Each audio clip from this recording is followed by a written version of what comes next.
Hey guys, real quick, we're going to recap the boxing lesson from earlier. The power kind of went out briefly during the middle of that. So I'm just going to quickly go through everything that we're working on, and you guys are going to have to take it upon yourself to practice that a couple repetitions of each, so that way you can finish what the lesson was. So we start off with our warm-up. We jump rope for a minute for 2 rounds. All right, and then after that, we did high knees, jogged in place, and then we held a squat. Okay, so time it however you can. If you can do 30 seconds, a minute, that's fine.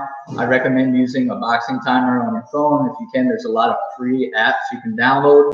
Just set your timer for 30 seconds with a 15-second break, or set them for 1 minute with a 30-second break. Or if you really want to challenge, you can go for 2 minutes with a 30-second break or more. All right, so that was our warm-up. After that, we just worked on our stance. So real quick, make sure, I'm going to mirror you guys here. If you're standing orthodox, your right foot should be behind you.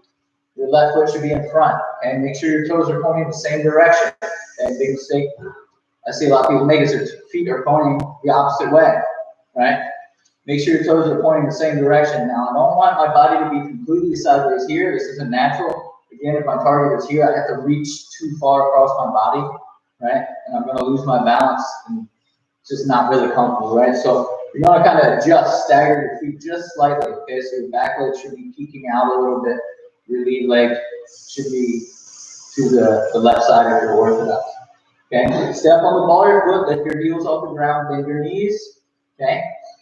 Your hips will be facing the same way as your toes, and your shoulders will be facing the same way as your hips. So everything kind of is in line, right? My rear arm, okay, my right hand, if I'm orthodox, will be resting right here on my jaw. My elbow and my shoulder are relaxed. They're not flared up like this. They're down, okay? But my knuckles are touching my cheek, so I know where my hand is. My lead hand will be floating out between my nose and my target, okay? So again, it's out here, okay? Not both hands should be back on your face like this, out here, okay? Both hands come back like that when I'm doing a block or a cover, right? But when I'm just in my stance, I should be relaxed here. Again, shoulder and elbow are pointing down to kind of relax. I don't have my arm tensed up and lifted here. It's down, okay? So work on your stance, okay? Get comfortable with it. Make sure your chin's down as well. Don't stand like this, like a Pez dispenser, right? You don't want that chin sticking up. Keep the chin down, keep the hands here, all right? Practice your stance. You need to shake everything out, then kind of reset.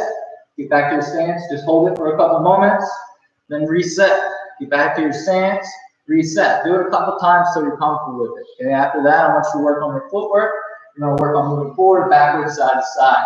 Main rules when you're working on your footwork in a boxing stance is: 1, you don't want your feet to get too close together. 2, you don't want your feet to get too far apart. And then 3, the main one is we don't want to cross our feet, okay? All 3 of those will put you off balance and put you at a disadvantage. You cannot throw an effective punch with your feet close together, too wide, or crisscross, okay?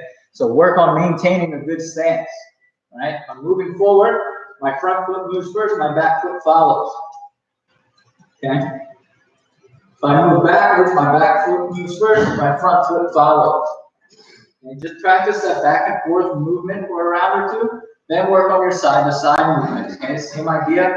We don't want our feet get too close together, too far apart, but here's really where you can mess up and cross your legs. So when I'm stepping to my right foot moves first, my left foot follows. When I'm stepping to my left foot moves first, my right foot follows. Now this doesn't matter from what stance you're in. This rule is the same for both stances, okay? Again, if I'm moving to my left foot moves first.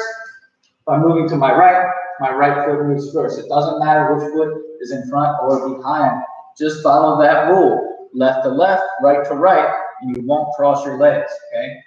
One big mistake I see though is overcorrection.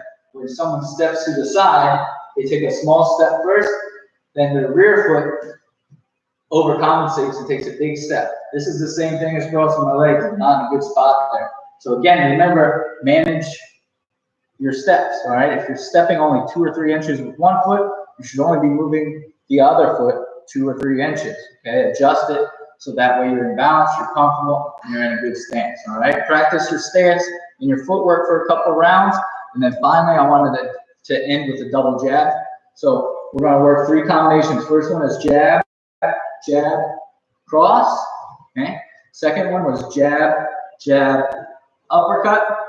And then the last one was jab, jab, hook. All right. So work on each one of those combos separately. All right. You can start to add the footwork into it. You can step forward on your jab. You can use it defensively, step back. Right. You can throw your punches high, low, different targets, so you don't always have to punch up high. Like this, you could go jab high, jab low, cross high, right? Or I could go jab high, jab low, cross low, right? I could go low, high, high. I could go low, high, low. Okay, any combination is still the same thing. We're throwing our jab, jab, rear hand, but change your target. Okay, bend your knees if you're going down to the body. All right, make sure you're getting your hands back to your face and getting back to that stance that we just covered in the beginning. Okay, so work those 3 combinations. If you have a heavy bag, if you have someone to hold pads for you, you can do that. Right? If not, just shadow box it. Okay, work on the technique, work on the form. All right. Later in the week, we're going to work a couple more things. We'll work on doubling up, going from the jab to lead hook, jab to lead uppercut. Okay, we'll practice a few of those. Again, a lot of times when I throw a jab, right, my opponent mostly anticipates me throwing the cross or something from the other side. Okay, so by doubling up that jab, you can catch them off guard. You might not even land that first jab, and that's okay. But if that second jab connects, that can upset their timing and disrupt their rhythm and catch them off guard. So that way it gives you time to land the power punch with the rear hand. Okay?